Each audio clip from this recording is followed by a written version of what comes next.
Hello and welcome back to Why Geopolitics Matters, the podcast. For this week's episode, we will be discussing the Mecca Pact, the SpaceX impact on the moon, and the changing relations between the United States and the Korean Peninsula. But we're going to start with our fun topic first. It's about German transport. Germany's new transport minister experienced problems plaguing the country's rail network. The state-owned operator Deutsche Bahn and the rail network has faced increasing complaints over the years that were due to declining punctuality, mechanical breakdowns, and poor service in general.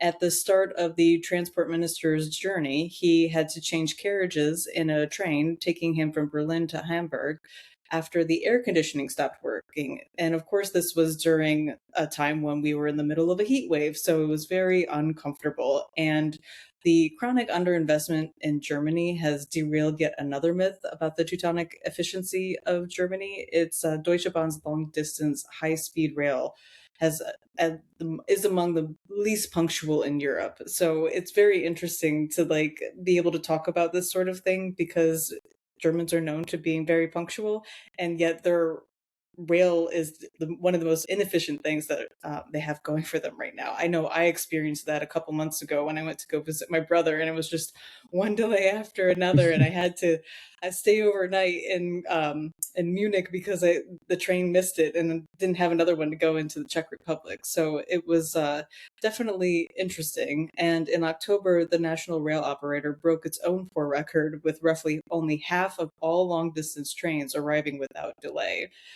Any thoughts or experiences from you guys? Well, so far I haven't been that much onto the Deutsche Bahn, so I will say that I'm quite lucky to haven't dealt with that much.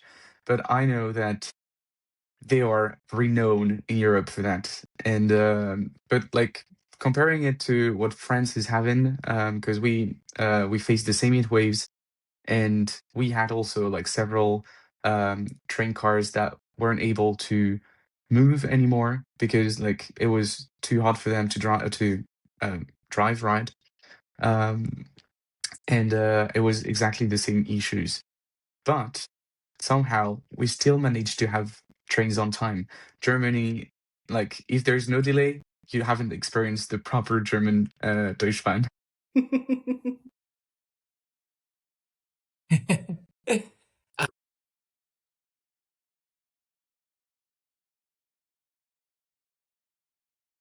I don't know if we can call this as a divine justice.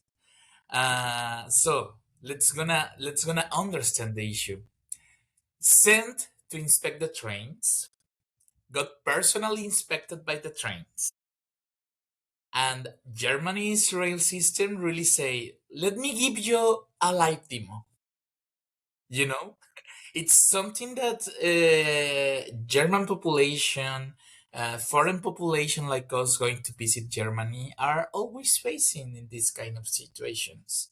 So nothing says fact-finding mission like finding the facts but sweating through them. Yeah. So they just show him instead of wait for a report of the issues, you know? Yeah. So I just can to say divine justice. Well, and public transport is such an interesting thing because I know in our part of the world, trains aren't really that big on the Western Hemisphere, not like it is here in Europe. So I know a couple of months ago, President Steinbaum was really trying to ramp up infrastructure for trains. So it was something that the government there was actually really, really interested in getting going and doing a big promotion for it. The United States has never been popular. The only person that ever loved his trains was President Joe Biden because he used to take the Amtrak back to Delaware from Washington D.C. He was known for Amtrak Joe. That was his nickname. So it's it's hard to say, oh, it's all crap and oh, the train system, it's the worst. It's like, at least you have trains. Not something that you really get everywhere. So there's lots of countries that are still very jealous that you guys even have a proper transport system, even if it isn't fully up and functional. Absolutely. And what about Jesus? What about with the vision board about the 70% punctuality by 2029. Yeah. So, wow, that's really Ambitious. yeah, Yeah. ambitious, of course. So the plan is delayed 3 out of 10 times, Yeah. but like on purpose and with a bonus structure attached. Yeah. Yeah. So Yeah. that's nice. That's nice for German efficiency. Yeah. Hmm. True. So let's move over to our first topic of today. Take it away, Antoine. Yes, so as you may have been aware of, on 7th of August 2026, Turkey and Saudi Arabia and Pakistan have signed a new defense pact, which on the face may look like the creation of a new military bloc in the Middle East and in the wider Muslim world. So the pact reportedly commits to the three states to regard an armed attack against one of them as an attack against all three. So it is presented as a defensive agreement, not as an alliance directed against any specific countries. But of course, in geopolitics, agreements have to be judged not only by their authors, but how their authors describe them. They also have to be judged by the capabilities they bring together, the fears they generate, and the strategic choices they make possible. So for the three countries, well, they are significantly different countries, yet they also bring very different, distinct assets to this emerging partnership. Turkey is a major military power within NATO membership. It controls a critical geography between Europe, the Middle East, and the Black Sea, as well as a rapid expanding defense industry. Turkey's drones, armored vehicles, and other military technologies have become increasingly visible in international conflict and defense market of the past decade. And in this regard, you can also check my article on Turkey's defense industry and Europe. For Pakistan, well, it contributes to one of the largest armed forces in the Muslim world. It has decades of military experiences and a central position in South Asian security. And it is also the only nuclear armed Muslim majority state. When it comes to Saudi Arabia, it brings something different, which is enormous financial resources, energy influence, control over strategically important territory, and considerable political weight in the Arab and Muslim worlds. So the timing on this agreement is also crucial. It comes during a period of intense regional insecurity. There's a war in Gaza, tensions involving Israel and Iran, the instability in Syria, Iraq, and Yemen, and of course, the vulnerability of Gulf infrastructures, which have all contributed to broader sense that existing security arrangements may no longer be sufficient. The reported Israeli and US attacks on Iran have also further intensified these concerns. For Saudi Arabia, the issues are not necessarily a desire to abandon the US, because Riyadh continues to value its American security relationship, particularly in areas such as intelligence, advanced weapons, and defense and air defense. But Saudi foreign policy has become more diversified. The kingdom has expanded its relations with China, improved ties with Iran, and sought closer cooperation with regional powers, including Turkey and Pakistan. It is also trying to avoid depending entirely on one external protector. Instead, it is building several overlapping relationships so that it has more options during a crisis.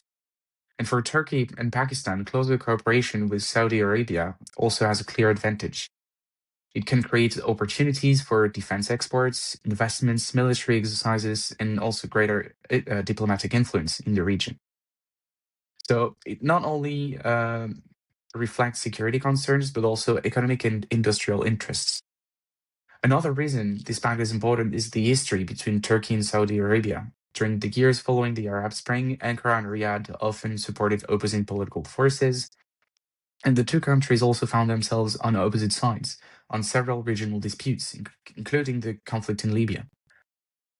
And relations deteriorated further after the murder of Saudi journalists in the Saudi consulate in Istanbul in 2018.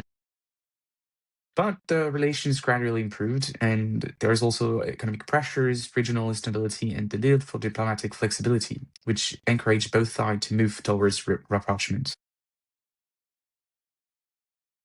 So Even though ideological disagreements have not disappeared and competition for influence has not disappeared either, both countries are still increasingly getting closer. It would also be tempting to call the agreement a new Muslim NATO in a way, but that description would probably be premature, as mainly relying to the commitment of the three states to regard an armed attack against one of them as an attack against all three. Nonetheless, the three countries do not have identical strategic priorities. Turkey is focused on a broad range of issues from Syria to Iraq and Libya, the Eastern Mediterranean, the Black Sea. They're also quite involved in Western Africa and start getting more and more involved in international politics. Saudi Arabia is primarily concerned with the Gulf, of course, Iran, and the missile and drone threats, as well as, of course, it's the protection of its energy infrastructures and the security of its economic transformation. But these priorities overlap, but they are not the same. And the credibility of the agreement will therefore depend on its practical mechanisms. So will the three countries establish permanent consultation procedures? Will they organize regular military exercises? Will they share intelligence? Will they develop joint defense production programs? Most importantly, what exactly would happen if one of them were attacked? Well, a close collective defense does not automatically mean that the other two states would enter a war.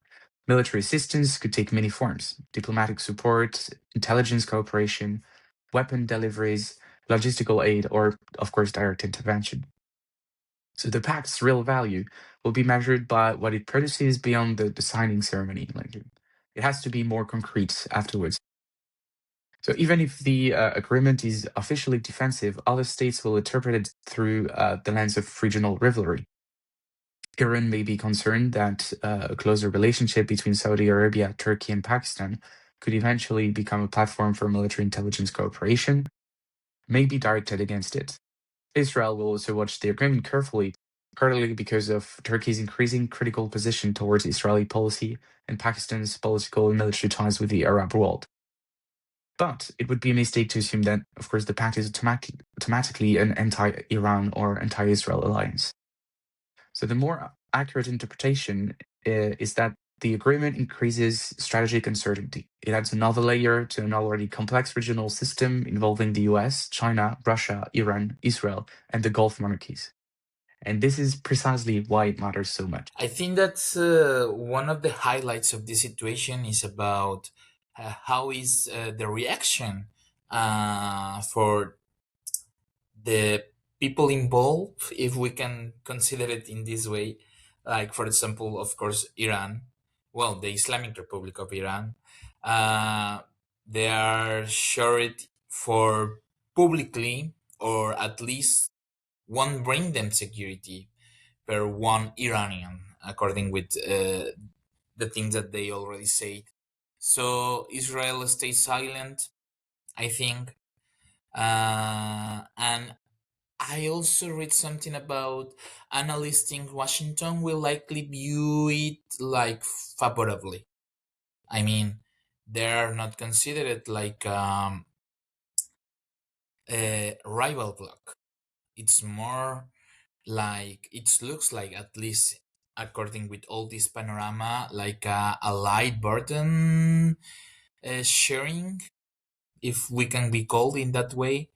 I just want to instantly, when you read the title of the news about this situation, you just can think like, okay, Turkey brings the army, of course. Saudi Arabia brings the money, and Pakistan brings the bomb. So it's really interesting. It's a really good combination if we're talking about like work and security strategies. So the three of them are a really good combination, at least for them. But let's see what's gonna happen with the rest of the um, interested parties in the situation. Yeah, it's interesting that these middle powers want to start forming some kind of group that would get more of the intelligence sharing and military know-how together. So getting that military information, sharing what kind of equipment that you have. But also, I think Pakistan is a really interesting one, especially since their role in a lot of the talks with Iran and the United States. And so they're bringing a little bit of that too, not just their bomb, but also bringing their diplomatic skills. So I think that's a really interesting aspect of this deal. And recently, Ankara's success with the recent NATO summit. They did very well in the situation that they were in.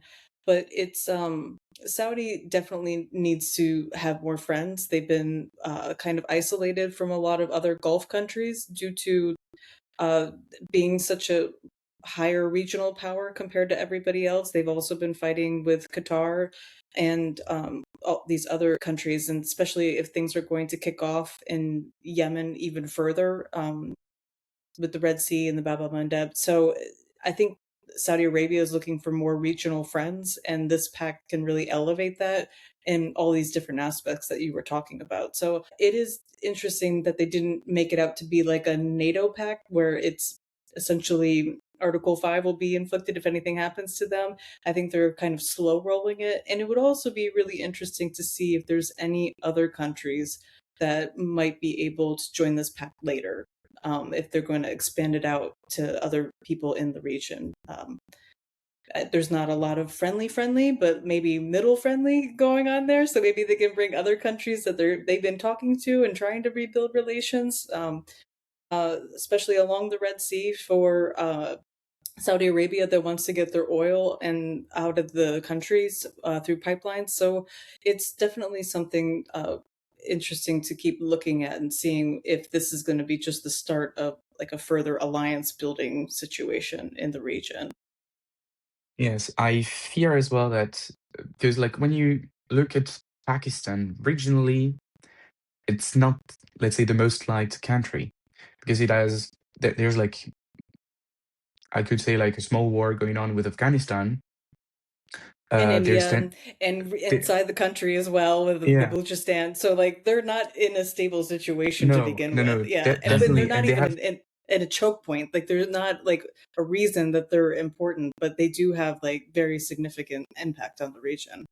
yeah, yeah, and it's like when you look at them, it's like major countries in, actually it's like they're quite far away, and it's like they all have their regional importance at a specific region with, and they, as I mentioned, like they bring all their distinct needs onto the table.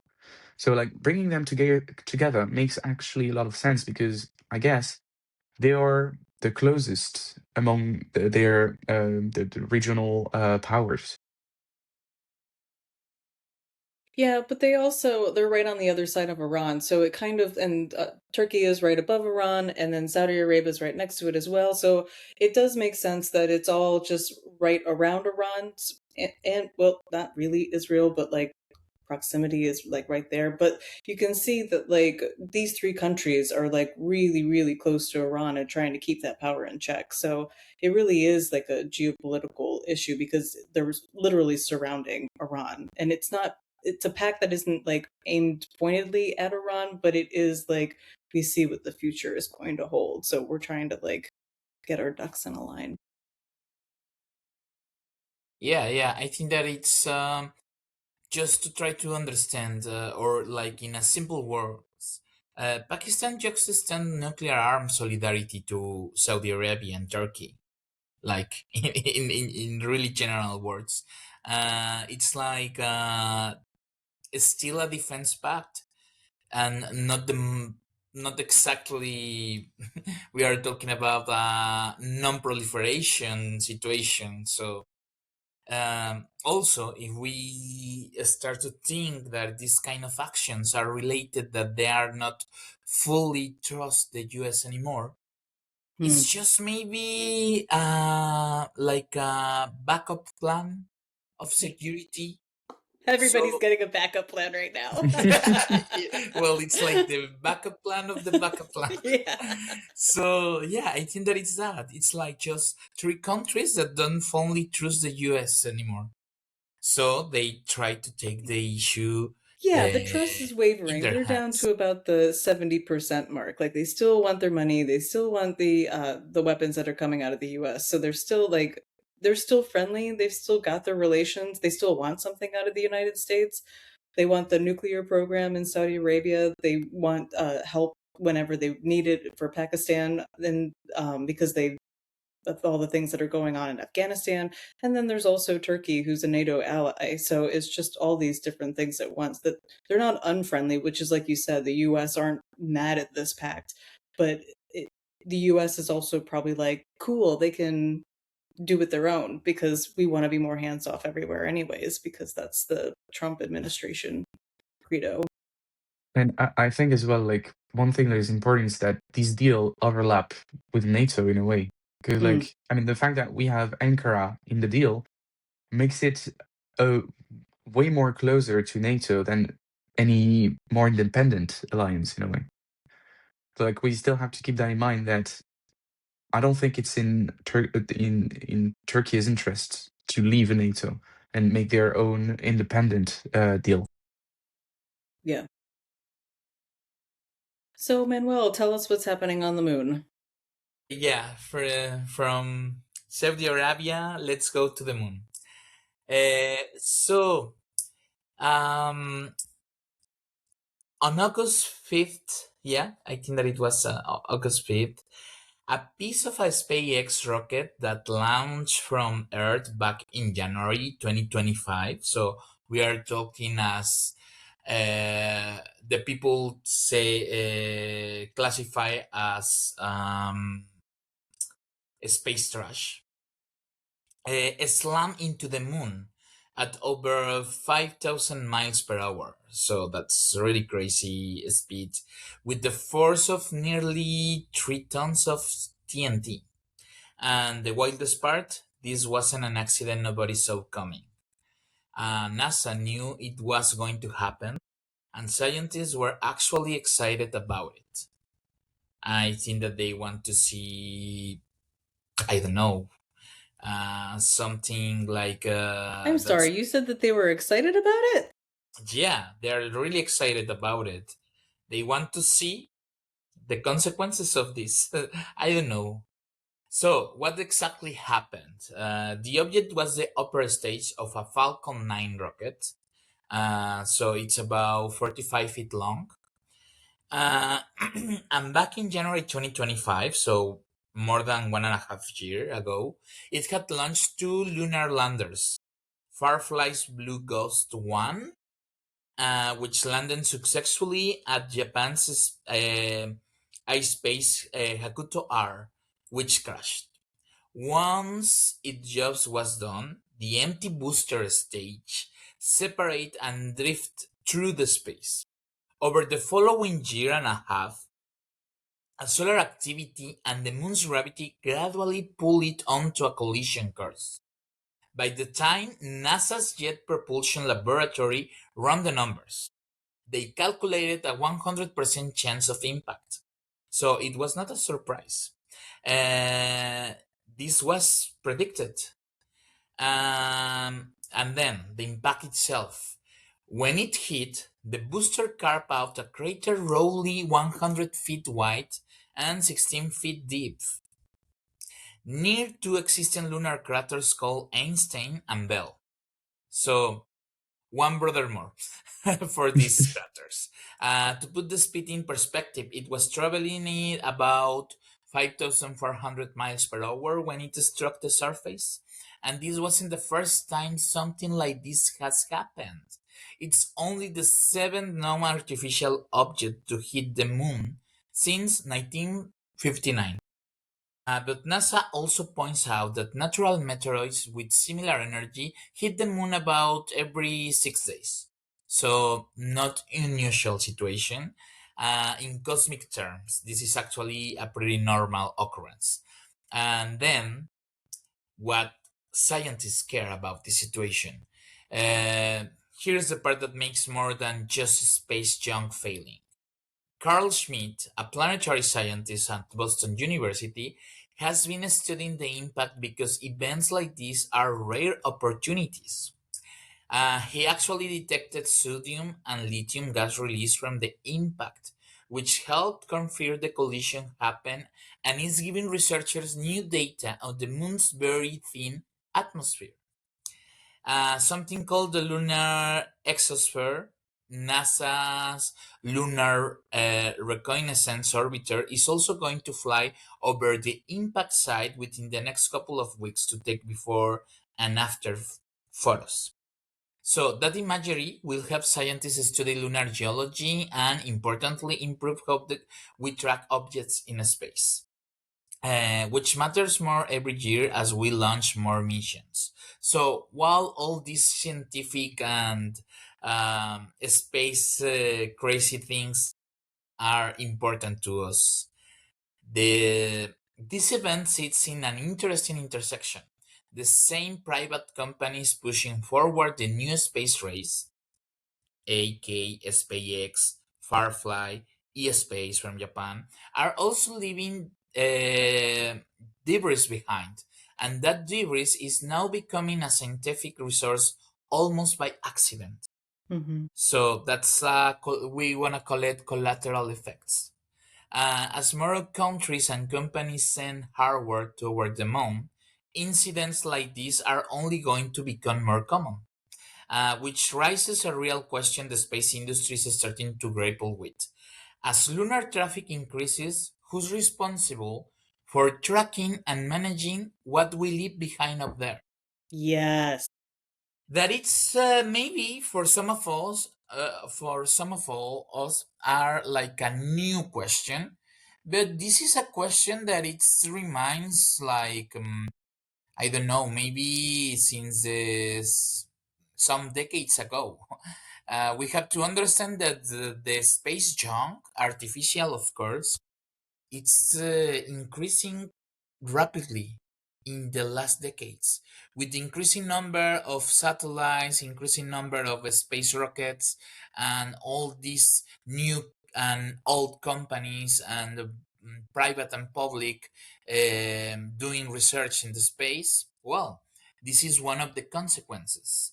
So since the international law perspective, we have to regulate what is happening with all these things, because now this kind of incidents are like not with a bad collateral effect for human beings or for earth.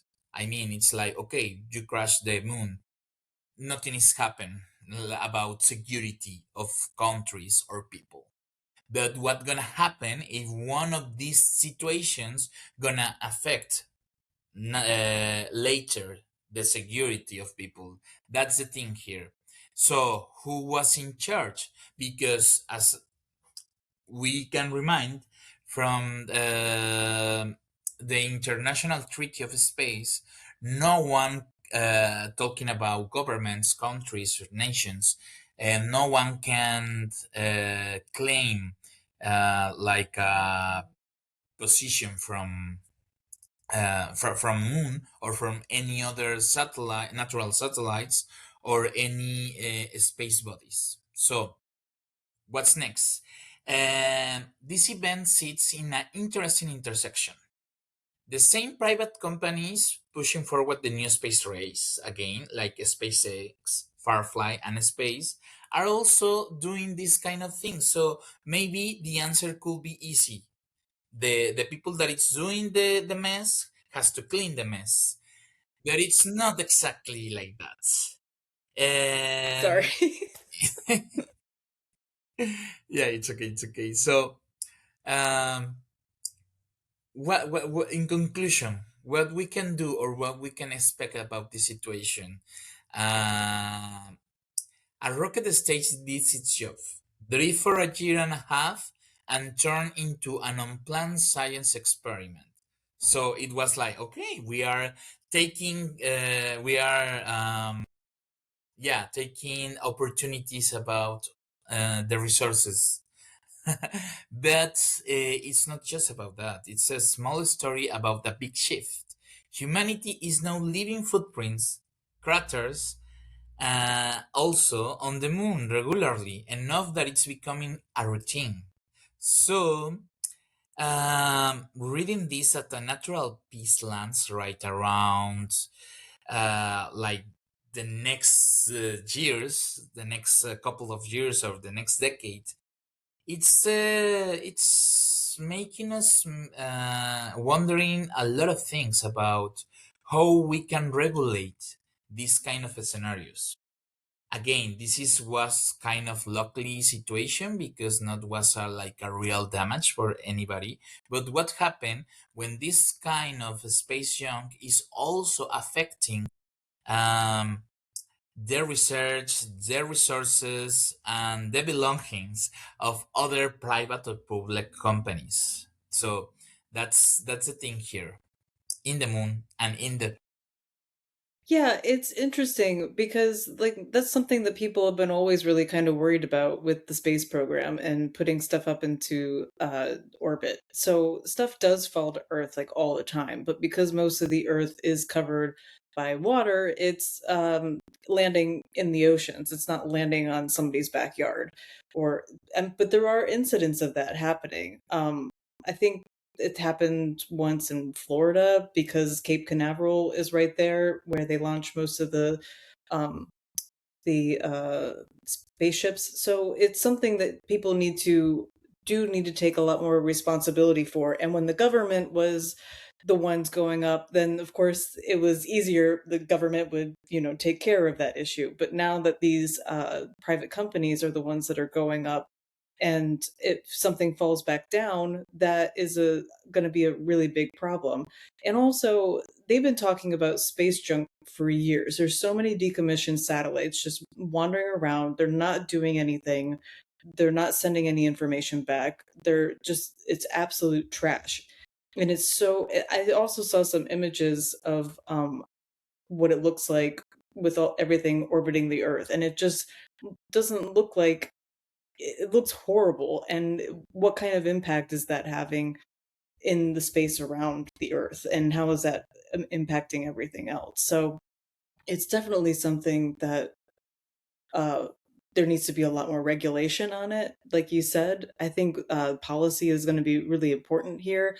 And if the governments don't have some kind of international organization to be able to police this issue, they can't get it together. There's so many technological advances that we've been having, the internet, AI, space, like all these things need like a global response and policy, and countries need to start working together instead of like competing against each other. And for astropolitics, that's like the biggest thing that people talk about, is that nobody is talking to each other. They just want to do better than the other one and get their space hegemony out there first. So I think you brought a really interesting, I know it's a science experiment to see how it goes, but it's also like, okay, are we going to keep testing out the ocean and seeing how like space trash is impacting the ocean? I don't think that's a good idea. I think that's just going to make the ocean a me little bit neither, more but problematic. it's maybe a good idea for some people.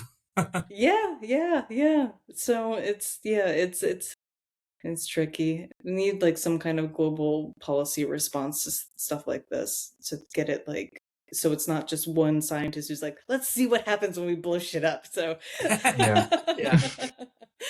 like I want to see that too, but it's like, priorities. Yeah. And I've seen like the exact same map I think you're talking about. And I believe that same for like part of astropolitics. There's like it's not only like a one person problem. So like when you see all the trash up there that could actually impact not only like uh not only it could go back on Earth, most of them would be destroyed because of the heat produced. Um, but there's still like big chunks of trash up there that would be significantly more powerful than just like the regular small nail. Um, and Yeah, the like you were saying of how fast it was him impacting the moon. Like if stuff is flying around that quickly and then it hits like the International Space Station where people are living, that's going to be a problem. yeah, Yeah, and absolutely.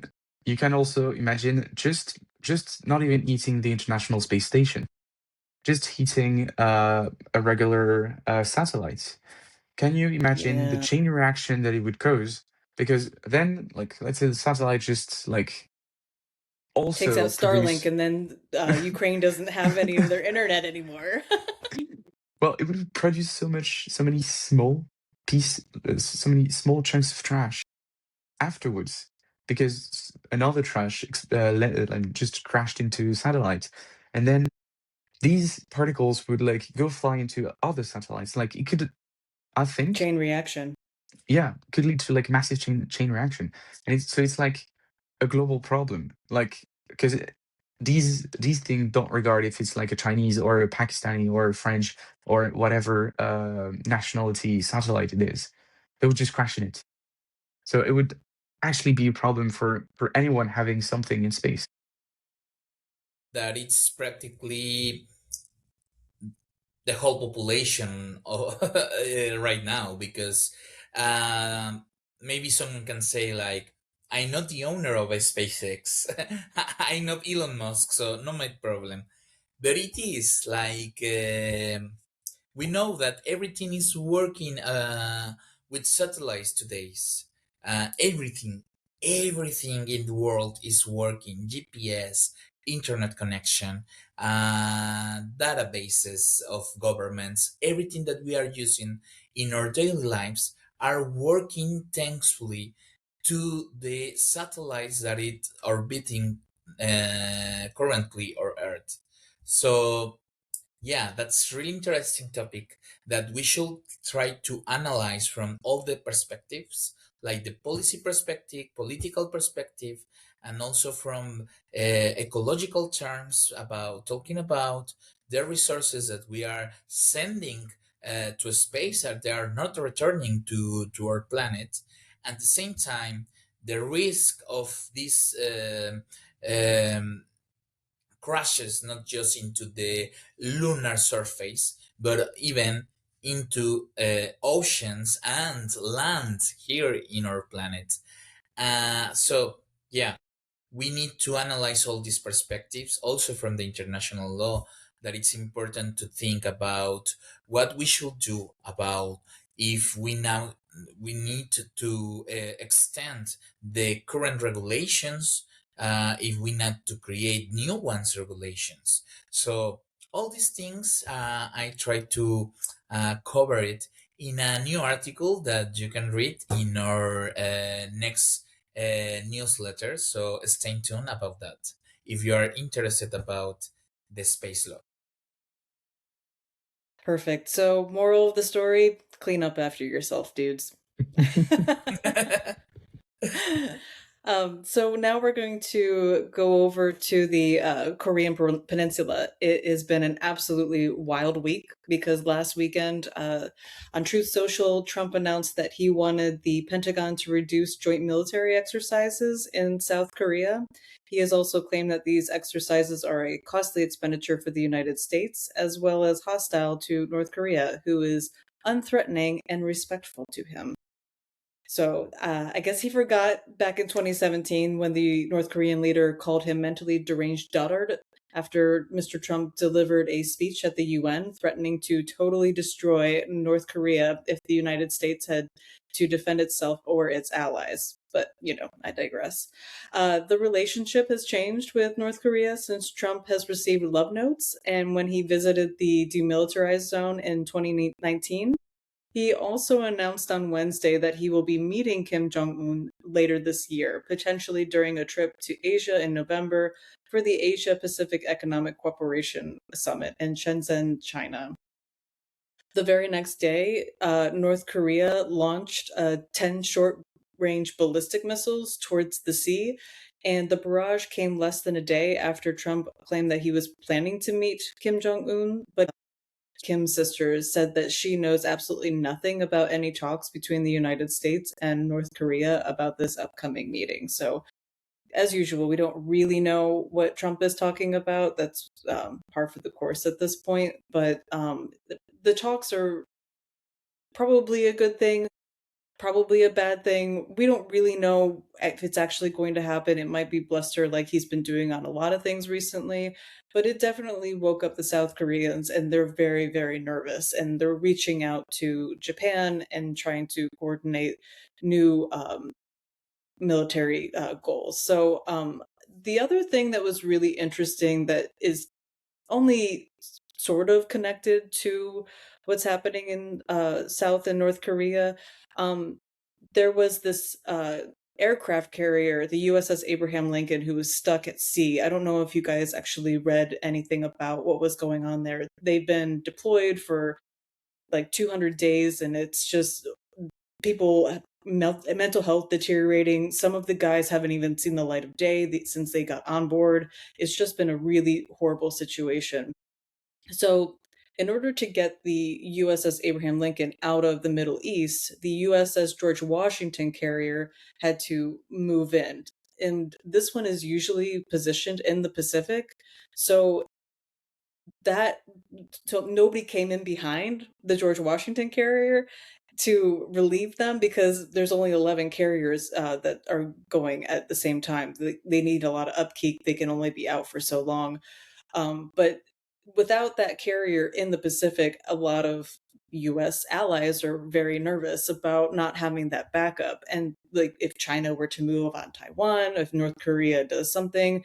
So basically, the South China Sea is completely unattended by US help. So it's just a really weird situation. The timing of all of it feels really weird too, very uncomfortable. It's got to be that a lot of the citizens of Asia are very nervous at this point because so many things could happen, and there's not a lot of support that the US has been saying that they want to support more in the Pacific. They want to move out of these other wars in the Middle East, but things are changing so rapidly with all the decisions that the Trump administration is making that it seems like it's relationships with the United States is becoming really untenable. Thoughts? Yeah, and like the comparison, I mean the comparison, the fact that the USS, the one that is positioned in the like the one that has some trouble with its Oh yeah, the personnel. USS Lincoln. Yeah, the one that's The left. Yeah, they're home now. I think they're back in San Diego now. really At least I think they're close. If or not en already there. route, Yeah. like routing towards there. I think Yeah, they're because like like almost there. Yeah, yeah. yeah, because I've seen that's like probably the biggest problems for the US now is that the amount of let's say money they engaged in Iran is so important that they have to back off from so many other things elsewhere. So that's precisely what's happening in South Korea, and I don't think it's like a good. Um, it's definitely like a message of weakness sent to the rest of the world. Because Iran were still able to run their own country, even though they got the supposedly the biggest military power in the world facing them. So that's also like a very surprising message to send to the US allies, and especially to South Korea, because the US are still like super concerned about China, the Chinese power in the region. They are and they aren't. It's just weird. It's just all this back and forth. Like we want to be able to do trade deals with China, but we need to back off. We need to do all these, like, it doesn't make any sense. There's not a whole lot of clarity on what, like, the goals are. And then it doesn't make any military sense either, because I think he said something like 49,000 troops are needed for these exercises in South Korea, but it's really half the number. And it, what you get out of like helping and doing these training exercises is building closer relationships. But then you're going to turn around and billions of dollars is just showered in bombs on Iran. And it's like, let's think about which is more expensive. Yeah, yeah, yeah. I think that we should, of course, the thing here is that this situation it could be analytical for the different angles. I think. First, I think that the visit itself is a message, not exactly a milestone. I mean, Putin has never gone to the to the Kurils before. So this is the first in more than 25 years in power. Uh, that's timing. It's the story itself, more than 25 years.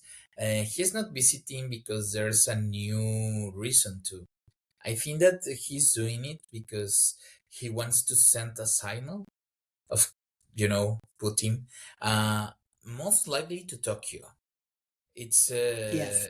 because like lately Tokyo, it's about this alignment with Ukraine. So I think that it's the classic